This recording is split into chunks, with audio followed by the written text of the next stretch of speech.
नमस्कार, वंदे मातरम। आप देख रहे हैं द रत्नेश टॉक। आप सबका बहुत बहुत स्वागत है। 31 अक्टूबर को लौह पुरुष सरदार पटेल जी का जयंती है और इस अवसर पर हमें याद करना चाहिए कि कैसे पटेल जी ने अपने सख्त इरादों से अखंड भारत को एकीकृत करने का प्रयास किया और अपने प्रयास में सफल भी रहे। आज मैं इस वीडियो में पूरे तथ्य, तर्कों और प्रमाणों के साथ बताऊंगा कि सरदार पटेल के मुसलमानों के बारे में क्या विचार थे। मैं आपको आज बताऊंगा कि सरदार पटेल को क्या मुसलमानों की देशभक्ति पर भरोसा नहीं था। मैं आज आपको बताऊंगा कि सरदार पटेल क्यों भारतीय मुसलमानों को पाकिस्तान का निर्माता मानते थे। आज मैं आपको बताऊंगा कि सरदार पटेल क्यों मुस्लिम बस्तियां बसाने के विरोधी थे, क्यों सरदार पटेल ने मुसलमानों को पाकिस्तान भेज देने की बात कही थी। इससे पहले कि अब मैं वीडियो में आगे बढ़ूं, मेरा आप सबसे आग्रह है कि मेरी बातों को, मेरी आवाज़ को आप मजबूती दें, मेरे साथ खड़े रहें, मेरी आवाज़ में आवाज़ मिलाएं और मेरे आवाज़ के हौसला बुलंद करें। इसके लिए ज़रूरी है कि आप मेरे चैनल को सब्सक्राइब करें ताकि मैं सही तथ्यपरक जानकारी मैं आप तक पहुंचाता रहूं और ज़्यादा से ज़्यादा शेयर करें अपने दोस्तों के बीच, अपने मित्रों के बीच, अपने जानने वालों के बीच, अपने परिवारों के बीच, ताकि ज़्यादा से ज़्यादा जानकारी आपके जानने वालों तक भी पहुंच सके। और यदि मेरा वीडियो अच्छा लगे तो इसे लाइक भी करें। अब आइए मैं बात करता हूं, आपको लिए चलता हूं आज से 70 साल पहले 3 जनवरी 1948 को कोलकाता में आज़ादी से ठीक 4 महीने बाद का जो समय है। हिंदुस्तान में रह रहे मुसलमानों की जो देशभक्ति है उस पर सरदार पटेल जी ने गंभीर सवाल उठाए थे। इस भाषण में उन्होंने खुले शब्दों में इसकी चर्चा भी करा था। उन्होंने क्या कहा था इस संदर्भ में अब मैं आपको बताने जा रहा हूँ।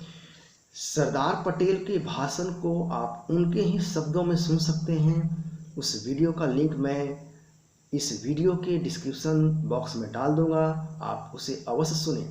अब मैं बताता हूं कि सरदार पटेल जी ने क्या कहा था। वो भारत में रह रहे मुसलमानों के बारे में कह रहे थे जो आज़ादी के बाद भारत में ही रह गए थे। सरदार पटेल ने कहा कि जो मुसलमान 3 से 4 करोड़ की आबादी में अभी हैं, उनमें से अधिकतर लोगों ने पाकिस्तान बनाने में भूमिका निभाई है। पटेल जी हैरानी जता रहे हैं कि कल तक जो पाकिस्तान बनाने में मदद कर रहे थे, साथ दिया था, जोर शोर से भूमिका निभाई थी, वो महज एक दिन में कैसे दिल परिवर्तन हो जाएगा।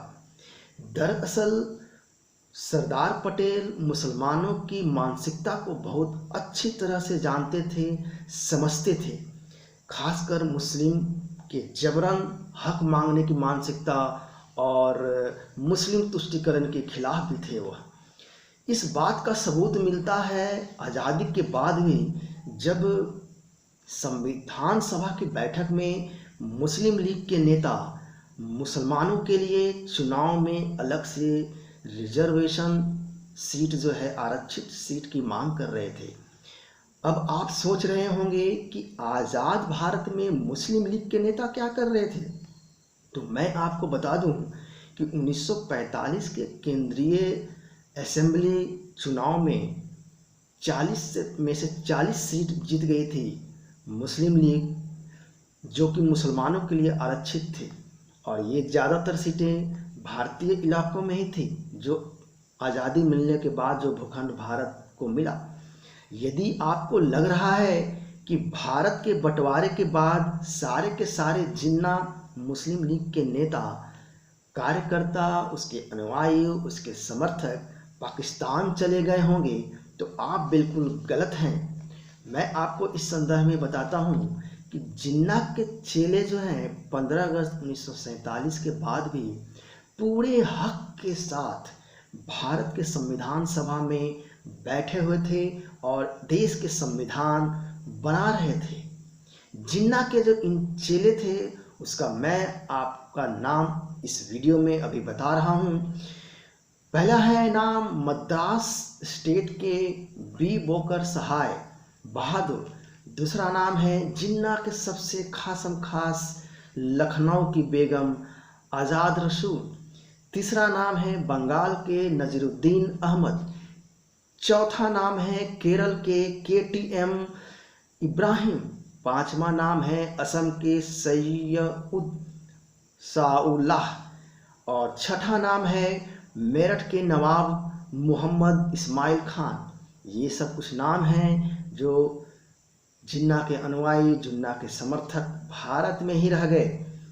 आज़ादी के ठीक 13 दिन बाद यानी कि 28 अगस्त 1947 को संविधान सभा में इस बात पर बहस चल रही थी कि भविष्य में भारत की किस तरह की चुनाव प्रणाली, चुनाव पद्धति अपनानी चाहिए। इस बहस में मुस्लिम लीग के साथ साथ कांग्रेस के कुछ मुस्लिम नेताओं की मांग भी थी कि मुस्लिम बहुल इलाकों में मुसलमानों के लिए अलग से रिजर्व सीट, आरक्षित सीट होनी चाहिए, जिस पर सिर्फ मुसलमान उम्मीदवार खड़े हो सकें और उस सीट पर हिंदुओं को वोट देने का भी अधिकार न हो। हैरत कर देने वाली बात यह है कि मौलाना अब्दुल कलाम, जो कि भारत के शिक्षा मंत्री भी रह चुके, वो भी इस मुस्लिम मांग के साथ खड़े थे। अपनी इस मांग को जोरदार तरीके से रखते हुए मुस्लिम लीग के नेता नजरुद्दीन अहमद ने संविधान सभा की बहस के दौरान 28 अगस्त 1947 को कहा था कि हिंदू बड़े भाई हैं और मुसलमान छोटे भाई हैं। यदि बड़ा भाई छोटे भाई की मांग को स्वीकार कर ले तो बड़ा भाई को छोटे भाई का प्यार मिलेगा, नहीं तो हमारा प्यार वो गंवा देंगे। देखिए कैसी यह कुटिल चाल है, कुटिल बुद्धि है, लोमड़ी बुद्धि, जो किस तरह से अपनी बातों में उलझा रहा है, और वो भी संविधान सभा के अंदर बैठ करके। अक्सर आप लोगों को कहते आज भी सुनते होंगे मौके पर, समय समय पर, कि छोटे भाई, बड़े भाई, गंगा यमुना तहजीब, धर्मनिरपेक्षता, इस तरह की बातें करते देखा होगा आपने टीवी चैनल पे, अखबारों में पढ़ा भी होगा, देखा भी होगा आपने। लेकिन सरदार पटेल पर इन सब का असर उस समय भी इस तरह की मीठी बातों का कतई नहीं हुआ। मुसलमानों की बेहूदगी और चालाकी भरी मांगों पर जवाब देने के लिए खुद खड़े हुए सरदार पटेल जी।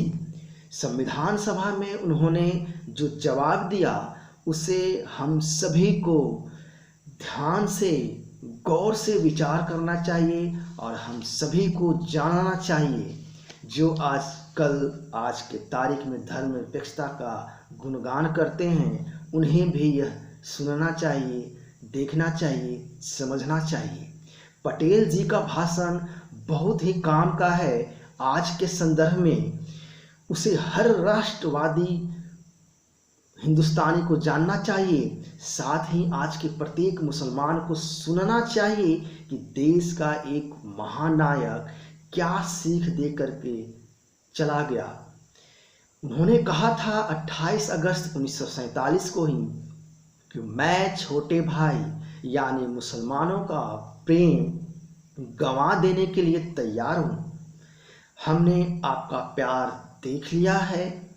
आपको अपनी हरकतों में परिवर्तन करनी चाहिए, नहीं तो आपकी मांग मांगने से बड़े भाई यानी हिंदुओं की मौत भी हो सकती है। अब ये सारी चर्चा छोड़ दो और ये चर्चा करो, सोचो कि हम देश को सहयोग देना चाहते हैं या तोड़ फोड़ की चालें आजमाना चाहते हैं। यह अतीत को भूलकर आगे देखो। मैं आपसे हृदय परिवर्तन की अपील करता हूँ। कोरी बातों से कोई काम नहीं चलेगा। आप अपनी मानसिकता पर फिर से एक बार विचार करें। आपको जो चाहिए था वो पाकिस्तान के रूप में आपको मिल गया है। याद रखिए, पाकिस्तान के निवासी नहीं बल्कि आप लोग ही पाकिस्तान बनाने के लिए जिम्मेवार हैं। आप लोग ही पाकिस्तान आंदोलन के अगुवा थे। अब आपको क्या चाहिए हमें सब पता है। हम नहीं चाहते कि देश का फिर से बंटवारा हो जाए। जिन्हें पाकिस्तान चाहिए था उन्हें वहाँ मिल गया है। जिनकी पाकिस्तान में श्रद्धा है वो वहाँ चले जाएं, वहाँ सुख से रहें, चैन से रहें। अब यहाँ रहने वाले मुसलमान का कर्तव्य है कि वो यहाँ अपने कर्मों से इस भारत देश में बहुसंख्यक जनता के बीच में रहकर विश्वास दिलाएं, विश्वास जीतें कि वह इस देश के साथ हैं। जो अल्पसंख्यक यानी मुसलमान देश का विभाजन करा सकता है उसे आप अल्पसंख्यक कैसे कह सकते हैं? ऐसे ताकतवर संगठित अल्पसंख्यकों को अब और क्या विशेष अधिकार चाहिए? ये सारे शब्द मेरे नहीं, सरदार पटेल जी के हैं। अब इसमें विचार कीजिए। ध्यान देने वाली बात है कि सरदार पटेल ने जो 70 साल पहले मुसलमानों को आईना तो दिखाया, उससे सभी सख्ते में आ गए। नतीजा ये हुआ कि जो आरक्षित सीट मुसलमानों की बात हो रही थी संविधान सभा में, वो मांग वहीं के वहीं संविधान सभा में ही दफन हो गई।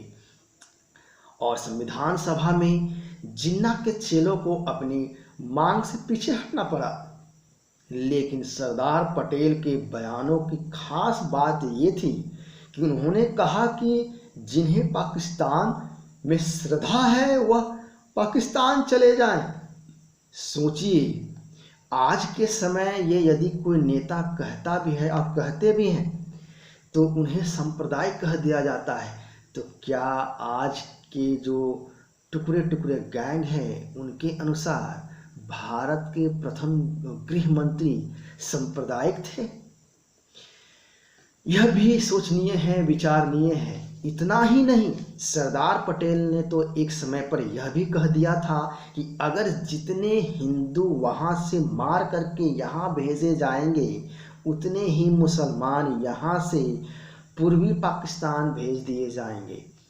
दरअसल समय था अक्टूबर-नवंबर 1948 में, जब पूर्वी पाकिस्तान में जो आज का बांग्लादेश है उस समय हिंदुओं का कत्लेआम चरम सीमा पर था। तो पटेल जी ने 4 नवंबर 1948 को एक ऐतिहासिक भाषण दिया जिसमें पाकिस्तान को चेतावनी देते हुए कहा कि यदि पाकिस्तान अपने अल्पसंख्यकों यानी वहाँ के जो मुस्लिम के अलावे जो हिंदू हैं वहाँ अल्पसंख्यक हैं, तो उनके संदर्भ में सरदार जी बात कर रहे हैं कि यदि अल्पसंख्यकों को खदेड़ता रहा तो उसे भारत से भी उतना ही मुसलमानों को अपने यहाँ अपनाना होगा, या फिर इतने सारे बेघर हुए हिंदुओं को बसाने के लिए पाकिस्तान हमें अपने हिस्से की ज़मीन दे। और अगर ये दोनों शर्तें मंजूर नहीं हैं तो भारत को जो ज़रूरी लगेगा वह कार्रवाई करने के लिए आज़ाद है, स्वतंत्र है। अब आइए बात करते हैं 2020 में मुस्लिम बहुल इलाके में दिल्ली में हुए दंगों के बारे में, जिसका अंदेशा सरदार पटेल जी को आज से 70 साल पहले हो गया था, 1947 में ही। तब सरदार पटेल ने नेहरू से कहा था कि दिल्ली और देश के अलग अलग हिस्सों में मुस्लिम बस्तियां बसाने से अशांति फैलेगी, टकराव बढ़ेगा। नेहरू का मानना था कि मुस्लिम बस्तियों में सिर्फ मुस्लिम ही रहें। नेहरू चाहते थे कि मुस्लिम बस्तियों में सिर्फ मुस्लिम रहेंगे तो वो सुरक्षित रहेंगे, सुरक्षित रहने की भावना उनमें जागेगी। लेकिन सरदार पटेल की सोच नेहरू से बिल्कुल अलग थी। वे मुस्लिम तुष्टीकरण में विश्वास नहीं रखते थे। 22 नवंबर 1947 को एक जवाबी पत्र में नेहरू ने कहा कि मैं वास्तव में महसूस करता हूं कि दिल्ली में मुस्लिम पॉकेट यानी अलग मुस्लिम क्षेत्र बनाना हमारी नीतियों के खिलाफ है। दिल्ली में मुस्लिम क्षेत्र बनाने से हालात नहीं सुधरेंगे बल्कि टकराव और बढ़ेंगे। ऐसे मामलों का समाधान यही है कि अराजक तत्वों को हटा करके पर्याप्त सुरक्षा व्यवस्था की जाए। ऐसा करने पर इन इलाकों में मिली जुली यानी कि हिंदू मुस्लिम जो आबादी है वो बढ़ेगी, समरसता आएगी लोगों के बीच में। हमें इस बात को नकारना होगा कि मुस्लिम केवल मुस्लिम इलाकों में ही सुरक्षित महसूस करते हैं। मुस्लिम हमेशा इस सुझाव को उनको मानने से तुष्टिकरण जो है बढ़ेगा। इसलिए मेरा सुझाव है कि किसी भी स्थिति में बाहर से मुस्लिम को दिल्ली के जो मुस्लिम मोहल्ले में है उसमें वहाँ पे न बसाया जाए। इस पत्र का जो उल्लेख है यह भी शब्द मेरे नहीं हैं, यह जो मैंने अभी जो बताया आपको, यह एक पत्र का उल्लेख है। सरदार पटेल, मुसलमान और शरणार्थी, यह एक किताब का नाम है जो कि PN चोपड़ा द्वारा लिखी गई है। उस पुस्तक में इस पत्र का उल्लेख किया गया है। सोचिए कि कितनी दूरदृष्टि रही होगी उस समय सरदार पटेल की। आज से 70 साल पहले आज के दिल्ली के मुस्लिम बहुल इलाकों में हुए 2020 के दंगों के संदर्भ में भी यह बिल्कुल सटीक है। लखनऊ में दिसंबर 1947 का समय है। भारतीय मुसलमानों ने एक बहुत बड़े जलसे का आयोजन किया जिसे मुस्लिम कॉन्फ्रेंस के नाम से जाना जाता है। इस जलसे में मौलाना अब्दुल कलाम, जो कि भारत के पहले शिक्षा मंत्री भी रहे, और उस समय के जाने माने तमाम मुस्लिम बुद्धिजीवी भी शामिल हुए इसमें। उस दौर के एक बड़े अखबार ने स्टेटमेंट में कहा कि लखनऊ में राष्ट्रवादी मुसलमानों ने जो भाषा बोली है उससे लगता है कि जिन्ना के अधूरे जो काम बच गए हैं अब भारत में करने के लिए उनके समर्थक, उनके अनुयायी संलिप्त हैं, लगे हुए हैं और ऐसा वो चाहते हैं। मुस्लिम जो नेताओं के इस बात को सुनकर काफ़ी आग बबूला हुए थे सरदार जी। इन मुस्लिम नेताओं को जवाब 6 जनवरी 1948 को लखनऊ में ही दिया, जिसका जिक्र मिलता है महानायक सरदार की लिखी इस नाम की एक किताब है। इसके लेखक दिनकर जोशी जी हैं। पटेल जी ने जो कहा था उसे भारतीय मुसलमानों को सुननी चाहिए, और आज के जो तथाकथित बुद्धिजीवी हैं, पत्रकार हैं, लेखक हैं, या अभिनेता अभिनेत्री या नेता भी है, उनको भी जानना चाहिए और विचार करना चाहिए। पटेल जी ने जो भाषण दिया था उनका कहना था कि भारत में रहने वाले मुसलमानों को भारत के हित से जुड़े मसलों पर उदासीन नहीं रहना चाहिए। हाल ही में लखनऊ में हुई मुस्लिम कॉन्फ्रेंस में कश्मीर के मुद्दे पर मुसलमानों के मुंह पर क्यों नहीं ये खुला, क्यों टेप सती रह गई? पाकिस्तान जो भी कश्मीर में कर रहा है उसकी उन्होंने निंदा क्यों नहीं की? मैं मुसलमानों से कहना चाहता हूँ कि वो 2 नावों की सवारी ना करें, बल्कि एक नाव पर सवार हों, इकट्ठा हो, साथ तैरें और डूब जाएं साथ में। गृह मंत्री के तौर पर सरदार पटेल समय समय पर मुस्लिम सुरक्षा का ख्याल करते रहे हैं, इसमें भी कोई दो राय नहीं है। ऐसा नहीं है वो हम मुस्लिम के प्रति कट्टरता थी उनमें। इसलिए आज के युवक को, नेताओं को, सेकुलर जमात को पटेल जी की कही गई बातों की जो प्रामाणिकता है उसको सभी के सामने रखने की आवश्यकता है। वंदे मातरम।